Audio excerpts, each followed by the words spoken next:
Please do subscribe to our Nehra Classes YouTube channel and also turn on the bell notifications to receive the updates of our videos directly in your device. Hello friends, OS hardening is one of the important tasks which Linux admins perform. They use different mechanisms for OS hardening, and multi-factor authentication is one of them. In today's tutorial, we will learn how can we set up multi-factor authentication in RHEL 8 or in CentOS 8 based machines. You are watching Nehra Classes YouTube channel and I'm your friend Vikas Nehra this side. So without wasting time, let's get started.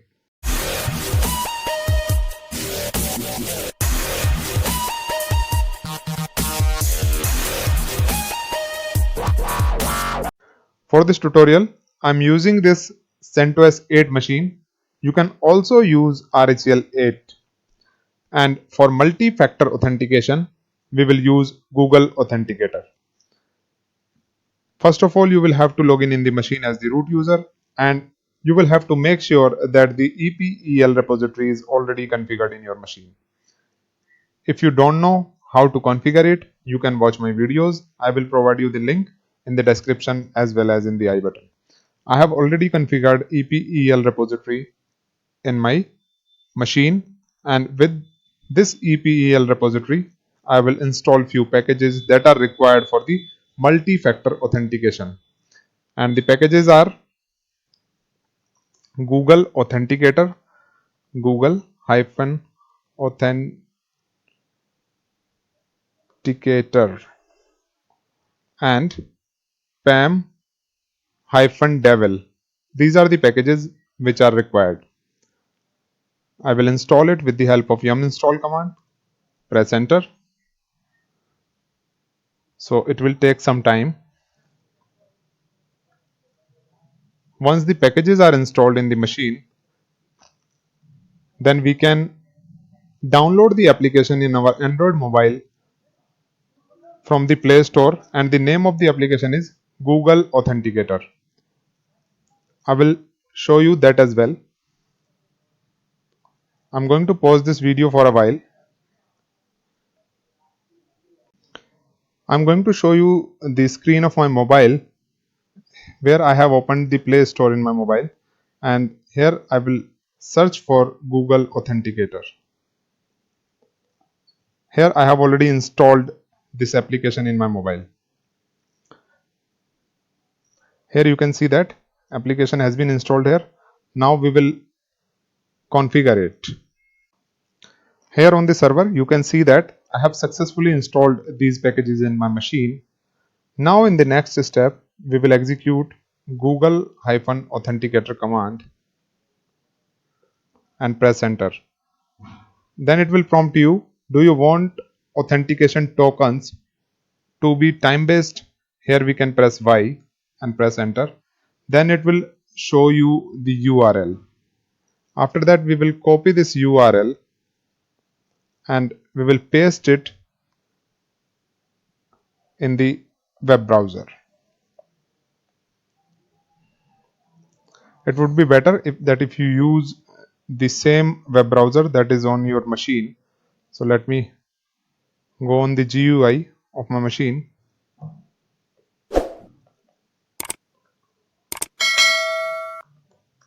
Here I will open Mozilla Firefox and then paste this URL in the address bar of the browser. Press enter. Then it will show you the QR code. After that, we will use our mobile and scan this code from the Google Authenticator application from the mobile. Here you can see the screen of my mobile. Here I will click on scan a QR code and I will allow, and then I'll open this code and scan it. And here you can see that I have successfully scanned this code and it has generated a key there that we will use in the next step. Now we will paste this key here that is 596322. Now it will generate the emergency codes. You need to copy them and keep them safe in a file. So let me create a file here where I can keep them safe. They will be used for the emergency purpose. If we are not able to access our mobile, in that case we can use these codes to log in our machine. Now in the next step, it is asking me, do you want me to update your root.google authenticator file? For the synchronization, here we can mention Y and press enter. Then it is prompting us, do you want to disallow multiple uses of the same authentication token? There we can mention Y for yes. Now it is again prompting us, this will permit for a time skew of up to 4 minutes between client and server. There we can mention no, and do you want to enable rate limiting? There we can mention Y. Now we will configure the SSHD file. So we will open the etc pam.d SSHD file in VI editor, and there we will go at the last line. We will go in the insert mode of this file, and here we will make an entry. Here we will mention auth, then we will mention here sufficient, and then here we will mention pam underscore google underscore authenticator.so and save this file. Now in the next step, we will open etc sshd underscore config file in VI editor, and here we will search for challenge response authentication line. Here it is. On this line, we will go in the insert mode and enable it, and we will make it yes and save it. We have enabled the Google Authenticator. Now we will reload the service. So we will execute systemctl restart sshd command. So we have configured the two-factor or the multi-factor authentication in our machine using Google Authenticator service. Now we will test whether it is working or not. We will try to do SSH in our machine. So here I will mention the IP address of my machine, that is 192.168.1.112. Press enter, then it will prompt me for the username. I will provide the username as root, and then it is asking for the verification code.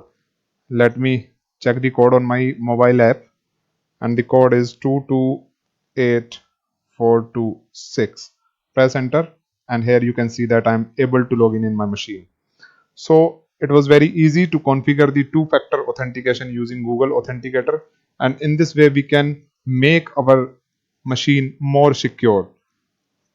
Nobody would be allowed to log in the machine if he is not having the access to these codes which we are getting on the Google Authenticator app in our mobile.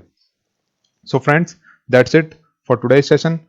Hope you will find this video useful for you. It is very important topic as far as OS hardening is concerned.